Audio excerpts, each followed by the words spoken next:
Hello friends, मी Manisha Marathi kitchen with मनीषामध्ये तुमचं पुन्हा एकदा खूप खूप मनापासून स्वागत आहे। तर हे बघा, मी आजच्या व्हिडिओमध्ये तुमच्यासाठी एकदम न्यू रेसिपी घेऊन आलेली आहे। मेथीची भाजी न खाणाऱ्यांसाठी एकदम स्पेशल व्हिडिओ होणार आहे हा, कारण मी घेऊन आलेली आहे मेथीची कोफ्ता करी। ती सुद्धा एकदम वेगळ्या न्यू स्टाईलमध्ये बनवणार आहे। तर चला व्हिडिओ स्टार्ट करूया आणि व्हिडिओ बिलकुल पण स्किप करू नका आणि फुल वॉच करा। आणि जर नवीन असाल तर मराठी किचन विथ मनीषा या चॅनलला नक्की सबस्क्राइब करा। तर चला व्हिडिओ स्टार्ट करूया। कोफ्ता करी बनवण्याकरता सर्वात प्रथम मी मेथीची भाजी घेतलेली आहे। ही मेथीची भाजी स्वच्छ पाण्याने धुतल्यानंतर मी अशी बारीक चिरून घेतलेली आहे। आता आपण यामध्ये टाकणार आहोत अर्धा कटोरी बेसन। मी ही मेथीची भाजी 1 कटोरी घेतलेली आहे, त्या प्रमाणात मी आता इथे अर्धा कटोरी बेसन टाकत आहे। आणि आता आपल्याला इथे टाकायचं आहे चवीनुसार थोडं मीठ, थोडीशी हळद, तिखट अर्धा छोटा चम्मच आणि अर्धा छोटा चम्मच मी इथे जिरा घेत आहे। आणि आता आपल्याला हे छान असं भिजवून घ्यायचं आहे, थोडं पाणी ॲड करून। आपण पकोडे करण्याकरिता जसं पीठ भिजवतो त्यापेक्षा थोडं घट्ट भिजवायचं आहे। तर हे बघा, अशा प्रकारे भिजवून घ्यायचं आहे।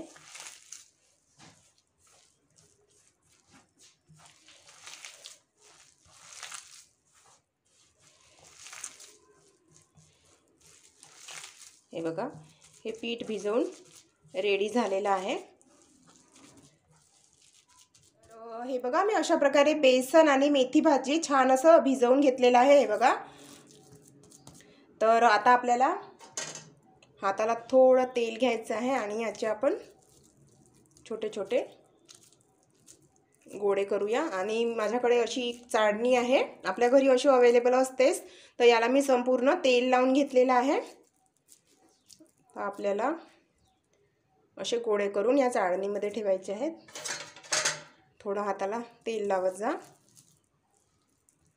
हे बघा, अशा प्रकारे ज्या प्रकारे आपण पकोडे करतो, भजे करतो त्या साईजचे असे गोळे करायचे। हे बघा,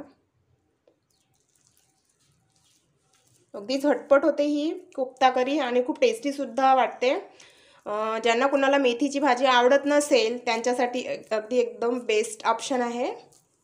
मेथीची भाजी न खाणारे सुद्धा अगदी आवडीने खातील आणि अजिबात कडू होत नाही, खूपच टेस्टी होते। ही भाजी खाल्ल्यानंतर तुम्ही मटन चिकन सुद्धा विसरून जाल, इतकी टेस्टी होते ही भाजी। बघा, तर अशा प्रकारे संपूर्ण असे गोले करून घ्या आणि प्लीज व्हिडिओ शेवटपर्यंत बघा।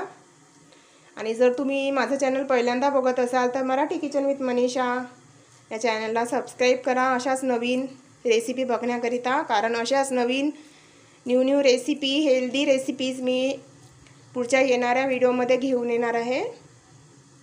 त्यामुळे बघत राहा माझं channel Marathi kitchen with Manisha. तर हे बघा, अशा प्रकारे संपूर्ण गोळे आपण करून घ्यायचे आहेत। हे बघा, मी संपूर्ण गोळे अशा प्रकारे तयार करून घेतलेले आहेत आणि मी इडली पात्रामध्ये पाणी गरम करण्याकरिता ठेवलं होतं। पाणीसुद्धा छान गरम झालेलं आहे। आता आपल्याला हे छान असं वाफवून घ्यायचं आहे 10 ते 15 मिनिट।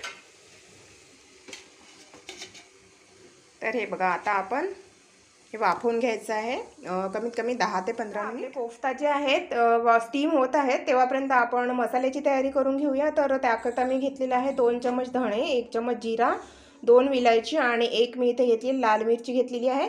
जर तुम्हाला जास्त झणझणीत हवं असेल तर तुम्ही 2 ते 3 लाल मिरच्या घेऊ शकता। तर आता आपण हे भाजून घ्यायचं आहे तव्यावर। जास्त मी इथे गरम मसाले यूज करत नाही आहे।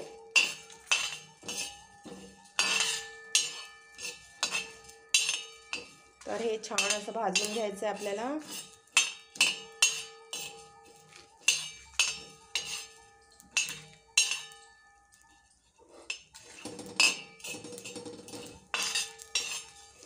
तर हे बघा, आपले धणे, जिरे, इलायची आणि लाल मिरची सुद्धा भाजून झाले आहेत। आपल्याला हलकसच भाजायचं आहे। तर आता आपण हे काढून घ्यायचं आहे, काढून घेऊया एका प्लेटमध्ये। आणि आता आपल्याला इथे भाजायचं आहे। हे बघा, एक कांदा घेतलेला आहे मी, तो सुद्धा आपल्याला छान ब्राऊन कलरचा होईपर्यंत भाजून घ्यायचा आहे।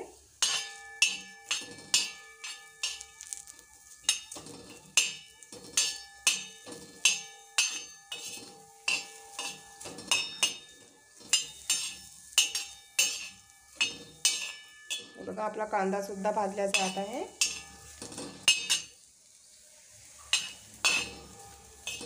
हे बघा, कांदा सुद्धा छान ब्राऊन कलरचा झाला आहे। आता गॅस बंद करायचा आहे आपल्याला आणि आपण हे सर्व मसाले मिक्सरमध्ये बारीक करून घेऊ। हे बघा, आता कांदा भाजून झालेला आहे। आता आपण हा मिक्सरमध्ये बारीक करून घ्यायचा आहे। सोबतच यामध्ये आपण टाकू एक टमाटर बारीक चिरलेला, आणि आपण हे जे भाजलं होतं धणे, जिरे, विलायची आणि लाल मिरच्या, ह्या सुद्धा आपल्याला इथेच टाकायचे आहेत। आणि थोडं लसूण घेतलेलं आहे आणि थोडं अद्रक, ते सुद्धा यामध्ये टाकून आपल्याला एक छान पेस्ट करून घ्यायची आहे।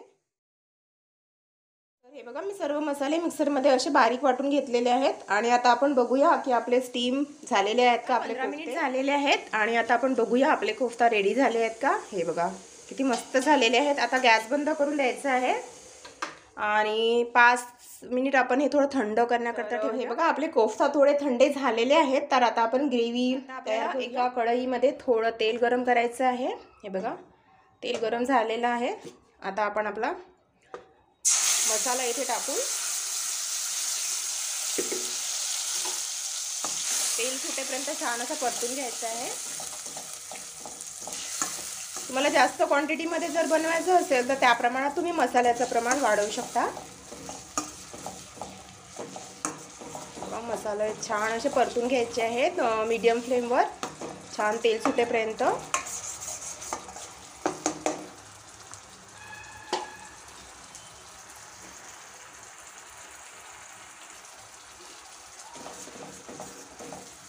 पाच मिनिटात आपलं मसाला परतून रेडी होऊन जाणार।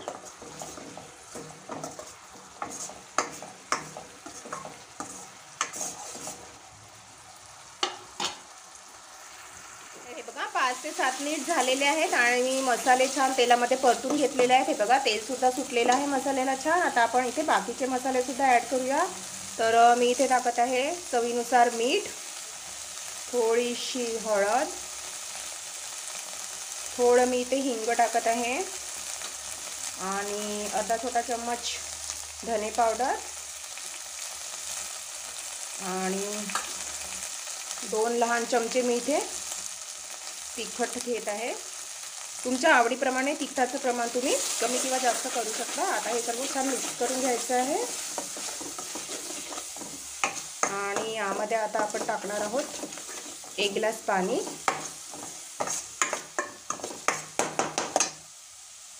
तर हे बघा, इथे 1 ग्लास मी पाणी टाकत आहे आणि आता याला ग्रेव्हीला छान अशी उकळी येऊ देऊया आपण। उकळी आल्यानंतर आपल्याला इथे कोफ्ता ॲड करायचे आहेत। तर हे बघा, आता आपल्या ग्रेव्हीला छान अशी उकळी आलेली आहे। आता आपण यामध्ये टाकू आपल्या मेथीचे कोफ्ते। हे बघा, आणि 2 मिनिट मीडियम फ्लेमवर आणखी शिजू द्यायचं आहे। तर हे बघा, छान मिक्स करायचे आहेत आणि आणखी 2 मिनिट आपण शिजू देऊया। हे बघा, 2 मिनिट आणखी आपण कोफ्ते आपले रस्स्यामध्ये शिजू देऊया। गॅसची फ्लेम मीडियम ठेवायची आहे। तर हे बघा, झाकून ठेवायचं। हे बघा, आपली मेथी कोफ्ता करी एकदम रेडी झालेली आहे। 2 मिनिट झालेले आहेत। थोडी कोथिंबीर टाकूया आपण आणि आता गॅस बंद करायचा आहे। तर चला आता मग गरमागरम मेथी कोफ्ता करी सर्व करूया। हे बघा, आपली मेथीची कोफ्ता करी बिलकुल रेडी झालेली आहे। तर चला आता आपण गरमागरम सर्व करूया। ही मेथी कोफ्ता करी तुम्ही चपातीसोबत किंवा मग भातासोबत खाऊ शकता। दोन्ही सोबत खूपच टेस्टी वाटते। भाकरीसोबत खायची इच्छा असेल तर भाकरीसोबत सुद्धा खाऊ शकता, पराठ्यासोबत खूपच टेस्टी वाटते। ही भाजी जेव्हा तुम्ही खाल तेव्हा मटन चिकन सुद्धा विसरून जाल, इतकी टेस्टी वाटते ही भाजी। आणि मी कमी मसाल्यामध्ये ही भाजी बनवलेली आहे आणि एकदम न्यू स्टाईल. तर मेथी न खाणारे सुद्धा आवडीने खातील. हे बघा, थोडी कोथिंबीर टाकूया गार्निशिंग करिता. तर कशी वाटली तुम्हाला ही माझी मेथीची कोफ्ता करीची भाजी आणि हा व्हिडिओ नक्की सांगा. आणि जर नवीन असाल तर मराठी किचन विथ मनीषा या चॅनलला नक्की सबस्क्राईब करा अशा नवनवीन रेसिपीज बघण्याकरिता. तर thanks for watching my video. तर भेटूया नेक्स्ट व्हिडिओमध्ये एका टेस्टी, हेल्दी आणि न्यू रेसिपीसोबत. तेव्हापर्यंत बघत राहा माझं channel Marathi kitchen with Manisha. Thank you. Bye bye. Have a nice day.